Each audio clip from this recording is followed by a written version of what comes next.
केशव प्रसाद मौर्य के दीपक में जितना तेल था सब निकल चुका और अपने को पिटवाने के लिए अपने ही रखे जाते थे। तो केशव प्रसाद मौर्य ठाकुर के दालान नहीं है कि जौनपुर में नहीं है, कि उन्नाव में नहीं है, कि गाजीपुर में नहीं है, मऊ में नहीं है, कि गोंडा में नहीं है, कहाँ नहीं है कि बाबा ठाकुर गोरखपुर यूनिवर्सिटी में 71 में से 44 ठाकुर बिरादरी के प्रोफेसर, इसका जो लड़ाई होगी बहुत अद्भुत होगी। और इस बार मोदी जी का घंटे ही काम कर रहे हैं, इसीलिए बेरोजगारी की दर बढ़ गई है।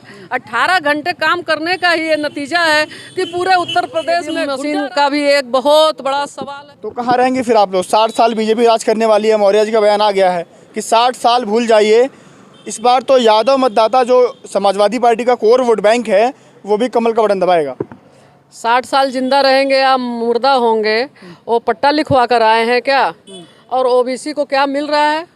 स्टूल मंत्री को बताना चाहिए कि 69,000 भर्ती में कौन से लोग हैं जो धरना रत है और उनकी नौकरियों को हड़प लिया, इसलिए ओबीसी मतदाता वोट देगा क्या? उन्होंने कह दिया कि यादव जितना जातिवादी है उतना ही राष्ट्रवादी है। इसका क्या मतलब हुआ कि यादव जातिवादी होता है और योगी जी क्या है? योगी जी जातिवादी नहीं है। 56 अगर एसडीएम बनाएंगे तो जातिवादी कहलाएंगे आप लोग? नहीं, वो तो हाउस में रखना चाहिए था योगी आदित्यनाथ जी को। उन्होंने जब माननीय राष्ट्रीय अध्यक्ष जी ने कहा कि आप इसको टेबल कर दीजिए तो उन्होंने नीचे रख लिया, टेबल के नीचे ही फेंक दिया, अपने ही टेबल के नीचे फेंक दिया। और मैं तो कहती हूँ कि बाबा ठाकुर गोरखपुर यूनिवर्सिटी में 71 में से 44 ठाकुर बिरादरी के प्रोफेसर रख लिए गए और बांदा यूनिवर्सिटी में 13 में से 11 ठाकुर बिरादरी के ओबीसी ठाकुर बिरादरी के प्रोफेसर रख लिए गए। और मौर्य बिरादरी के कितने प्रोफेसर रखे गए? यादव बिरादरी के कितने प्रोफेसर रखे गए? ओबीसी के जो ठेकेदार स्टूल मंत्री जी घूम रहे हैं बाबा के बगल में, उन्होंने इसीलिए बैठा रखा है कि एक शूद्र है और जो हमारा तलवा चाटता रहेगा। और जिस तरह से कुल्हाड़ी होती है ना, कुल्हाड़ी में फरवा दूसरे का है लेकिन लकड़ियाँ तो हमारी ही है। तो केशव प्रसाद मौर्य जिस डाल पर बैठे हैं कालिदास की तरह उसी डाल को काट रहे हैं। और उनके बारे में क्या कहा जा सकता है? उनकी बुद्धि मार दी गई है और पद के लालच में जाने क्या क्या वो करेंगे, वो भगवान ही जाने। अच्छा, अक्सर देखा जाता है कि जब भी कोई ओबीसी समाज को लेकर के या ओबीसी मुद्दा कोई आता है तो बीजेपी की तरफ से जो सबसे मुखर होकर के हमला करते समाजवादी पार्टी पर या समाजवादी पार्टी के मुखिया अखिलेश यादव पर, वो केशव प्रसाद मौर्य होते हैं। तो ओबीसी और ओबीसी चलता क्या है फिर? बीजेपी क्या इसके पीछे क्या उसकी चाल होती है? वो आरएसएस के पाठशाला से पढ़े हुए हैं ना। तो केशव प्रसाद मौर्य की इस तरह से समझिए, जो सामंतवादी व्यवस्था होती थी, जमींदारों के यहाँ लठैत रखे जाते थे ओबीसी, जो छू सकते थे, शूद्र तो थे लेकिन जो छू सकते थे राजा रानियों को, जमींदारों को, जो पानी वानी भरते थे, उसी भूमिका में केशव प्रसाद मौर्य जी हैं। क्योंकि लठैत रखे जाते थे और अपने को पिटवाने के लिए अपने ही रखे जाते थे। तो केशव प्रसाद मौर्य ठाकुर के दालान के लठैत हैं। मतलब अगर माना जाए तो आपका मानना है कि क्या केशव प्रसाद मौर्य अखिलेश यादव से बड़े नेता हैं, ओबीसी समाज के बड़े चेहरे हैं, है क्या ऐसा?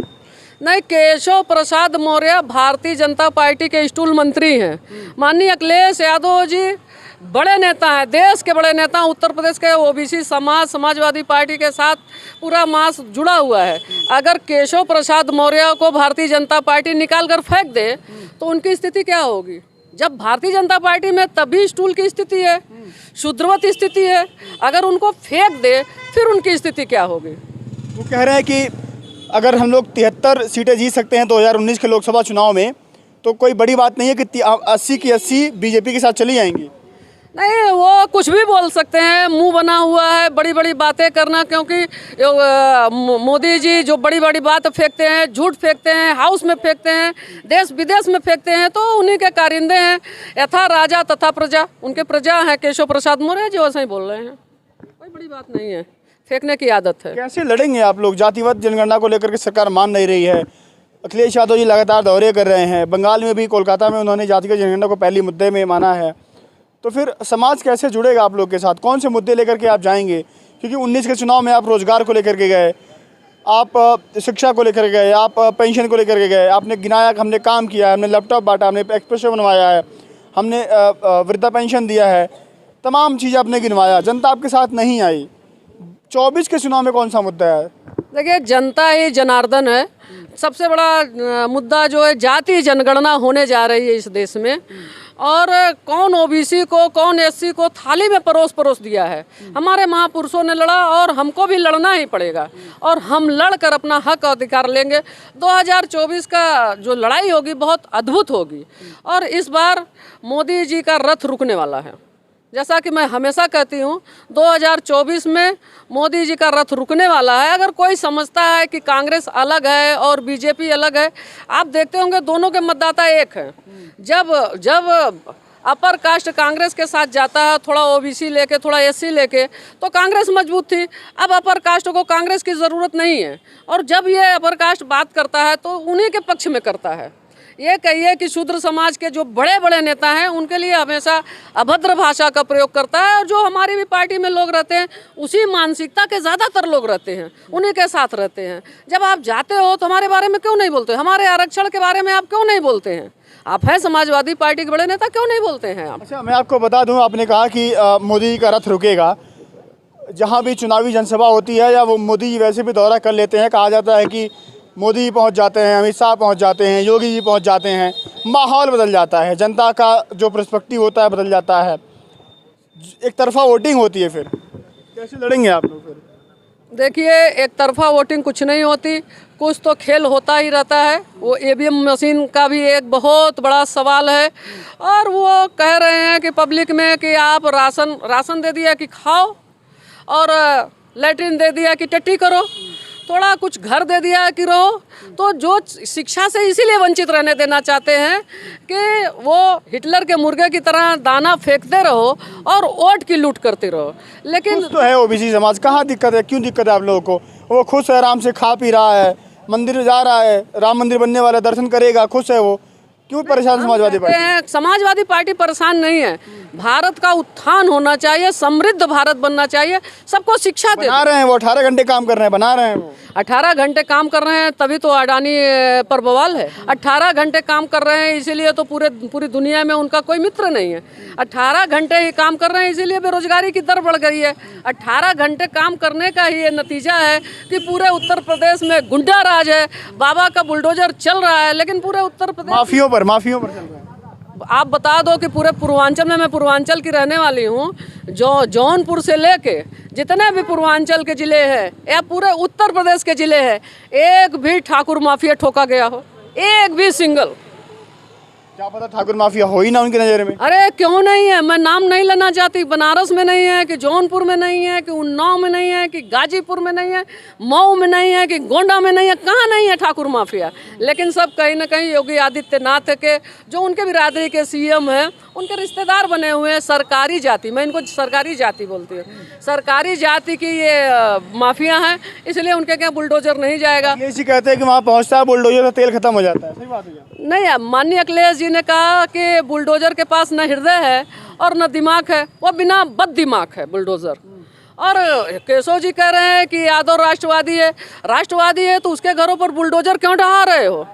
ये तो आपकी जातिवादी सोच परिलक्षित कर रही है कि यादव हो, मुसलमान हो और ओबीसी को प्रजापति का घर ढहा दिया गया। किसी ठाकुर का पूरे प्रदेश में घर ढहाया गया क्या? आजमगढ़ में कुशवाहा लड़की, कानपुर में ब्राह्मण के घर पे बुलडोजर चला ना, माँ बेटी मर गई। वो मैं पहले ही कह चुकी कि जैसे पहले चिता पर जलती थी महिलाएं, जैसे आग में झोंककर होलिका को जला दिया गया, उसी तरह से कानपुर में भी होलिका जलाई गई, उसी तरह से जलाई गई। ये सती प्रथा का ये 21वीं सदी का नया वर्जन है। अच्छा, आखिरी सवाल करता हूँ मैं आपसे। 24 के चुनाव में लगता है कि केशव प्रसाद मौर्य समाजवादी पार्टी का यूपी में ओबीसी वोट बैंक को लेकर खेल बिगाड़ देंगे? केशव प्रसाद मौर्य के दीपक में जितना तेल था सब निकल चुका है। कुछ नहीं कर पाएंगे नहीं, जितनी उनकी डिबरी में तेल थी सब खत्म हो गई। समाजवादी पार्टी 5 सीट अगर जीत जाती है बहुत बड़ी बात है। अब मैं क्या बोलूँ, एक हमारे पूर्वांचल में कहावत है, मुंह लगे बंदरिया बोले ताल बेताल। क्या कहा जाए उनको? चलिए, समाजवादी पार्टी जिस तरह से तैयारियां कर रही है, अखिलेश जी का नीचे साउथ से लेकर के फिर उधर बंगाल जाना हो या गुजरात जाना हो, दिल्ली जाना हो, बिहार में नीतीश और तेजस्वी से मिलना हो, तमाम जो घटनाक्रम चल रहे हैं, 24 की तैयारी को लेकर के समाजवादी पार्टी इस बार फूक के कदम रख रही है। क्योंकि मैं आपको बता दूं कि 24 के चुनाव के लिए यूपी की 80 जो सीटें हैं बहुत ही मायने रखती हैं। फिलहाल समाजवादी पार्टी 3 सीटों के साथ यूपी में है, बीजेपी के पास 73 सीटें हैं। देखना ये होगा कि नंबर कितना बड़ा बदलेगा, क्योंकि अगर आपको दिल्ली जाना है तो यूपी होकर जाना पड़ेगा। यूपी दिल्ली में प्रधानमंत्री पद पे जो बैठता है उसको बिठाने में बहुत बड़ी भूमिका निभाता है। समाजवादी पार्टी कैसे तैयारी करेगी, जो भी खबर होगी, या बीजेपी किस तरह से रणनीति बनाएगी, आपको दिखाते रहेंगे। फिलहाल के लिए नमस्कार।